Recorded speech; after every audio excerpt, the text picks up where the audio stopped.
Good afternoon, everybody. This is NCP. I'm going to go ahead and install a whole house surge suppressor for my my breakout panel breaker box here. This is the one I'm installing, and this is the right type for this breaker panel or breaker panel. A lot of people have the ones that go around the panel, but these will go inside the panel. Let me open this up for you here real quick. Just a second. They're basically, it's as simple to put in as a fuse. And these will go in. They need to be installed where the power comes in. It really probably doesn't matter in today's technology, but these should be installed where the mains come in. And in my case, this panel is installed upside down, which is very fortuitous for me because I don't have anything down there. And these do need to be labeled, and I'll do that later, but not in this video. But my mains will be down here, so I'll put it on this side.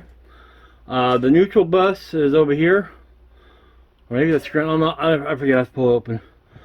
But a lot of people complain that I don't show things the whole video, so I'm gonna do it real quick. It's just gonna basically run the white wire to the neutral bus, and then I will set this in the breaker panel like that and push it down. But I'm just going to go ahead and do it all, and then we'll talk about what's inside these and how they work and why they work, blah, blah, blah. But let me go ahead and do that real quick. So I'm going to go ahead and turn the power off because I don't want, burn marks on the floor. Wife will get terribly mad. So I'm going to go and take the breaker panel off, and I'll show all that, except for like the top screws where I have to readjust everything. But I'll just go ahead and pull it off, and I'll be right back once I turn the power off in the house. Okay, so everything's off now. Should have checked my indicator. I don't know if the power's off or the batteries are dead in this. Not really sure. Well, usually I can get it quick, but no, I don't know. Yeah, I don't know. Might be. Doesn't matter. I mean, it does matter, but it's a simple thing. So I'll probably just speed through this.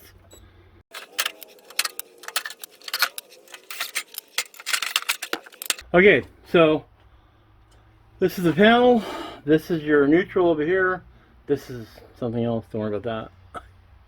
So basically all you do is we're going to put this into the neutral here and click this into the bottom breaker, which is where my mains come in. So real simple. Real simple. So let me get my gloves on here, which aren't electrical grade, but whatever. There should be no power in there anyway.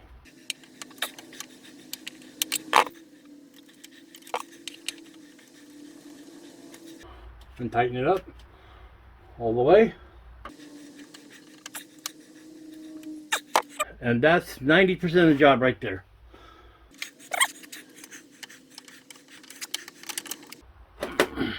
That's it. And I'll leave this running. I'm going to turn the power on. There should be 2 green lights there. And then I'll just close up the panel. I'll be right back.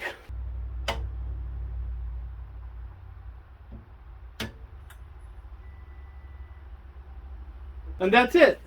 See how we have 2 green lights there? That's all you got to do. So let me go ahead and pause this while I put the panel back on, because I'm going to be hanging over and stuff. But one other thing you got to do real quick is you got to get your electrician's hammer. Let me take these gloves off. Yeah. Real quickly, I forgot to mention before you put the panel on, you got to remove the covers for the individual breakers so you can see them. So they're pretty easy to remove. Take your electrician's hammer and just go ahead and just bend those. They pop right out.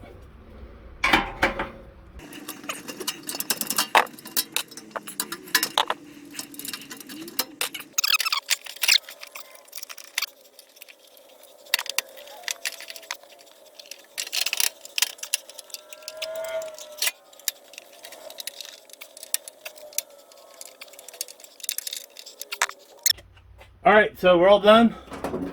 Lights are on.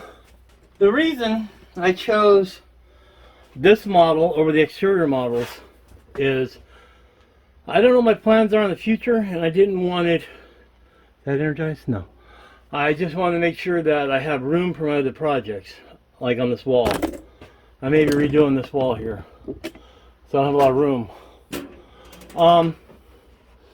And as for why this is installed upside down, my wife said maybe because it has to, the panel has to open all the way. Because this is an upgraded panel, 200 amp I believe, and the original house had these fuses. Hold on a second. The original panel had these kind of fuses in it, which is, I don't know, it's like some Middle Ages technology. You know, I don't know. So these are the kind of fuses it originally had. This came with the house. It was just here. So I like old archaic or whatever electronics, so I kind of collect those. So yeah. But the reason I went inside this is because this panel is exterior, and if there is a fire, it'll be contained in the panel. Now if this was inside the wall, plush, it's fine, but this ain't gonna burn. It'd be contained if it did. Now these things are designed to fail. When a voltage comes through, something called a MOV, which is, I don't think I have any on the wall over here.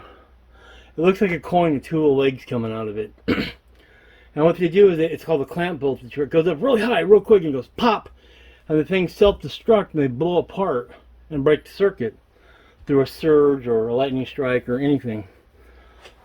It's the same thing as your surge suppressors, only the exterior ones are filled in like sand or a fire suppressant, so they just get hot and burn up and they die. If I come out here and these lights are off, it worked. And stuff in the house still works, but it works. Another thing is, it may not blow the clamping voltage, but something like this, if it works, you probably won't know. Unless it, you know, it fails. So they're about $100. Now we have a lightning strike nearby, probably okay, probably not. Because I mean, a direct hit, you know, it ain't doing good. But nearby, probably okay. Power surges, so the power goes out, and the power company turns it on. You know, all of a sudden, all these devices cause load, might go, might pop.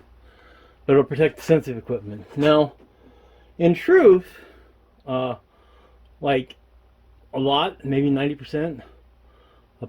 Maybe not that much, but a lot. A power surge is initiated inside the own house by high power motors turning on. The AC could theoretically cause a surge. I mean, yeah, it's got a compressor and capacitor and all this good fun stuff, but I won't bore you with science. But this is now done. It's like car insurance. You don't need it unless you really need it. So I don't know. So 2-minute job. I probably stretch out to 20 minutes, but there'll be a lot of editing, so not so much. But that's it. Now the house is protected. It's one thing I don't have to worry about. So I'm still going to have downline surge suppressors on each computer and everything. This is pretty much neutral as far as pass through. If the power comes in, it'll dump it to the neutral line.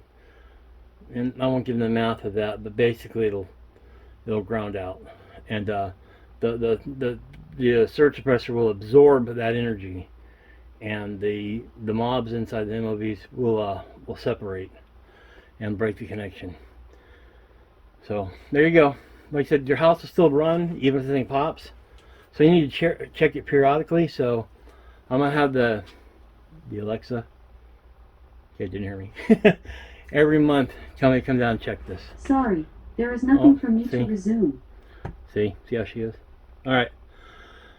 So that's pretty much it. This is NCP. You guys stay safe. A little ounce of prevention is worth a pound of cure. This costs, like I said, this is $100. I'll put a link below to the Amazon site where I got it from. But I don't think it's any better than the other ones. It's just a personal preference. And like I said, if this was inside the wall, like inside the house, you know, this is all cement masonry block. And inside there, you saw there's nothing in there, so a little plastic would burn and that it would smother itself anyway. That's fine, but Like I said, inside the wall, I'd have the external one because I'd have it pop outside the wall. When I built the EMP protectors, I used metal boxes specifically because these things would pop. I get a little weary of surge suppressors that aren't encased in metal. That's a personal thing. That doesn't mean it's good or bad. It's just a personal thing.